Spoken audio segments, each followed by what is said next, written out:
अस्सलाम वालेकुम फ्रेंड्स, कैसे हैं आप सब। उम्मीद है कि खैरियत से होंगे। Welcome to my channel life with Rubiya. आज की रूटीन सुबह से ही शुरू थी। शुरू से ही मैं ब्लॉग आज सुबह उठते के साथ ही मैं ब्लॉग बना रही थी। 6:30 का टाइम हो रहा था क्योंकि नाश्ता बनाना था। आज लंच नहीं बनाना था, इसलिए मैं 6 बजे नहीं उठी, तो 6:30 बजे उठी और मुँह हाथ वगैरह धोकर सब कुछ करके मैं बच्चों के लिए नाश्ता बनाने के लिए बैठी थी, क्योंकि नाश्ता बनाने में भी थोड़ा वक्त लग ही जाता है। और आज मेरे साथ बहुत ज़्यादा सुबह बहुत ख़तरनाक ट्रेजेडी भी हो गई थी। यहाँ पे चाय बना रही थी, अभी आप देखेंगे वो शूट भी हुई है।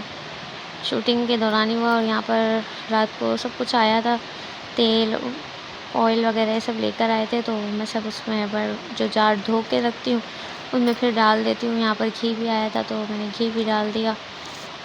तो यहाँ पर चाय तैयार हो रही थी और मैंने आटा भी गूँथ लिया था। तो मैंने कहा मैं रोटियाँ बना लूँ और अंडे फ्राई कर लूँ फटाफट नाश्ते के लिए, क्योंकि नाश्ते के बच्चे अलग से तैयार वहाँ पे स्कूल के लिए हो रहे थे। वो अपनी बॉटल्स भर लेते हैं, मैं सिर्फ लंच वगैरह तैयार करती हूँ और जैसे नाश्ता वगैरह और कपड़े वगैरह प्रेस करके रख देती हूँ। कभी रात को कर देती हूँ, तो कभी सुबह उठ के आती हूँ तो कर लेती हूँ।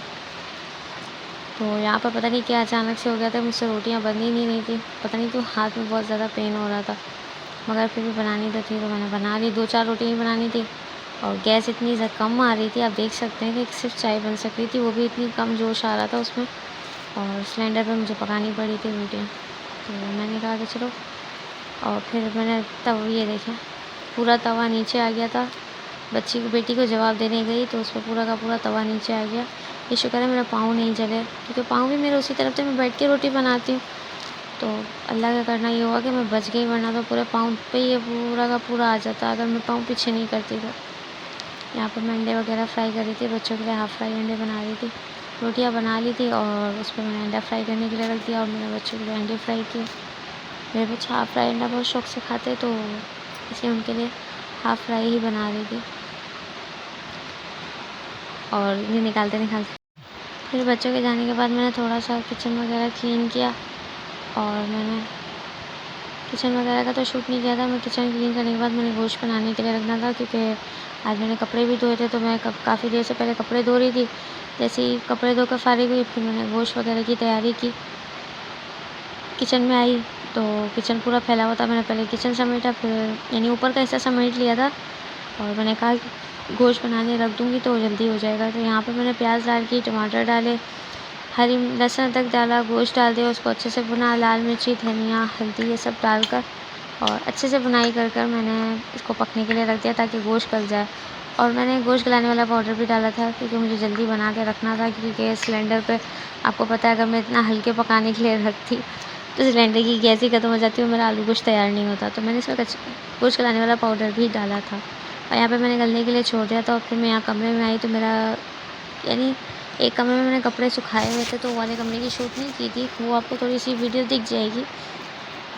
यहाँ पे मैंने वॉशिंग मशीन वगैरह धोनी थी, क्योंकि मैंने कपड़े तो धो लिए थे, वॉशरूम भी साफ़ करना था और यहाँ पे कपड़े वॉश भी कर रही थी, ड्रेन भी कर रही थी, इसलिए शूट ही नहीं कर पा रही थी इतना ज़्यादा कपड़े, क्योंकि 15 दिन के बहुत ज़्यादा हो गए थे मेरे पास। आज मेरा बहुत ज़्यादा काम बढ़ गया था और मुझे आदत है ब्लीच और शाइन से हर चीज़ साफ़ करने की, तो वॉशिंग मशीन में भी स्मेल ना हो इसके लिए मैं लाजमी कर लेती हूँ, क्योंकि वो कपड़े वगैरह धुलते हैं तो मशीन मैली हो जाती है, गंदगी हो जाती है। तो अब मेरे हाथ की वजह से इन्होंने मुझे ड्रेनर लेकर दिया, ताकि क्योंकि अभी मैंने साल भर ही हुआ है मैंने लिया है, क्योंकि मुझे हाथ में बहुत पेन हो जाता है। तो ये मैं दोनों मशीन धो रही थी ताकि साफ़ सुथरी वगैरह कर लूँ और फारिग हो जाऊँ, क्योंकि कपड़ों का बहुत ज़्यादा इतना ढेर लगा हुआ था। और यहाँ पे आपको पता है पानी की प्रॉब्लम, आपसे मैंने शुरू में ही कहा था कि मैं जब से यहाँ पर आई हूँ पानी की आए दिन कोई ना कोई मसला खड़ा हुआ ही होता है। तो थोड़ा बहुत पानी जमा हुआ था, तो मैंने फिर यूँ किया कि मैंने कपड़े धो लिए। मैंने मशीन पर सर्फ़ वगैरह लगा कर छोड़ दिया, और ताकि ना उसमें से गंदगी वगैरह निकल जाए, क्योंकि आईब्रो ब्लीच लगा के मैं थोड़ी देर छोड़ देती हूँ मशीन पर। और यहाँ पे झाड़ू मार रही थी, ताकि झाड़ू वगैरह मारने के बाद ये करना था कि पानी से धोनी थी, मुझे वॉश करनी थी अच्छे से। यहाँ पर समेट के मैंने सब झाड़ू वगैरह लगा लिया था, सब कुछ कर रही थी ताकि झाड़ू वगैरह लग जाए तो मेरा काम आसान हो जाए, क्योंकि झाड़ू लगा लेती हूँ ना, फिर पोछा लगाने में अगर पानी गिरा हुआ होता है तो सफाई करने में आसानी हो जाती है। तो मैं वही कर रही थी, मैंने कहा काम ख़त्म हो जाए तो फिनिश हो जाता है तो जान छूट जाती है।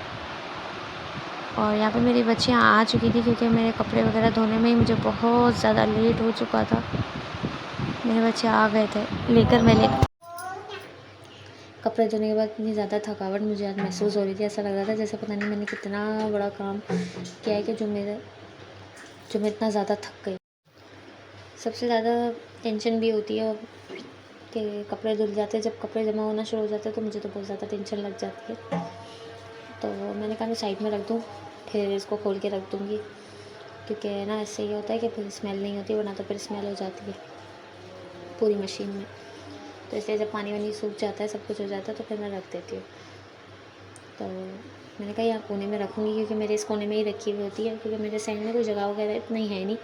कमरे में जगह थी तो इसलिए मैंने कमरे में ही रखी हुई अपनी मशीन और यहीं पे लगा लेती हूँ। तो इससे ये होता है कि मुझे धोने सुखाने में भी आसानी हो जाती है, तो मुझे काफ़ी हद तक आसानी हो जाती है। तो वो वाला रूम तो मैंने समेट लिया था सुबह में ही, क्योंकि मुझे वहाँ कपड़े वगैरह सुखाने थे, बहुत ज़्यादा थे। हालांकि भाई गैलरी में भी मैंने डाले थे, लेकिन बहुत ज़्यादा थे तो कमरे में भी डालने पड़े, तो सारे ड्रेन हुए थे। तो मुझे ये था कि मैं बेड वगैरह पे भी डाल दूँगी, दरवाज़े पे डाल दूँगी, तो ये होगा कि सब सूख जाएंगे आसानी से, और वही मैंने किया था। और यहाँ से सब ख़त्म करने के बाद मेरे बहुत सारे काम ख़त्म हो गए थे, क्योंकि वॉशरूम वगैरह साफ़ हो चुका था, क्योंकि मुझे वॉशरूम वगैरह धोना था, सब कुछ करना था। वो मैंने दूसरा वॉशरूम धोने चली गई। फिर आप देख सकते हैं, देखिए मेरे कपड़े तो काफ़ी मैंने उठा लिए थे, ये पूरी अलमारी वगैरह में भी कपड़े डले हुए थे, लेकिन सब मैंने उठा लिए थे क्योंकि सूख चुके थे। देखिए पूरी गैलरी मेरी भरी हुई थी, एक कपड़ा डालने की जगह नहीं थी, क्योंकि थे 15 दिन के कपड़े। पहली दफ़ा ऐसा हुआ था कि जो मैंने 15 दिन के कपड़े धोए थे एक साथ इतने सारे, वरना मैं हफ्ते में 2 दफ़ा या 1 दफ़ा लाजमी लगा लेती हूँ, क्योंकि बच्चों के भी होते हैं स्कूल के कपड़े वगैरह। और यहाँ पे फिर मैं आलू गोश्त बना रही थी, तो वो गोश्त गल गया था, तो मैंने कहा चलो आलू गोश्त की बुनाई कर लेते। काम वाम कर चुकी थी, सब कुछ कर चुकी थी। उसके बाद ये मैं बुनाई कर रही थी गोश्त की, क्योंकि मैंने चूल्हा बंद कर दिया था। मैंने कहा पहले काम ख़त्म कर लूँ, पोछे वोछे लगा लूँ, उसके बाद सुकून से बैठ के गोश्त की बुनाई करती हूँ, क्योंकि गोश्त की बुनाई जब अच्छे से होती है तो आलू गोश्त बहुत मज़े का लगता है। उम्मीद है कि आज का ब्लॉग आपको बहुत पसंद आया होगा, तो like share comment and subscribe लाजमी करें। और इसकी बुनाई जितनी आप करेंगे ना उतना ही मज़े का बनता है। जब तक ऑयल सेपरेट ना हो खाना, यानी आलू गोश्त लगता नहीं है कि आलू गोश्त बनाया है। तो उम्मीद है कि आप लोगों को मेरा आज का व्लॉग पसंद आया होगा, तो इसलिए लाइक शेयर कमेंट सब्सक्राइब लाजमी किया करें, ताकि मैं आगे भी व्लॉग आपके लिए बना सकूं। और ये था मेरे गोश्त का फ़ाइनल लुक। आखिर में मैंने गोश्त वगैरह के लिए पानी डालकर उस पर गरम मसाला ऐड कर दिया था। ओके, अल्लाह हाफ़िज़।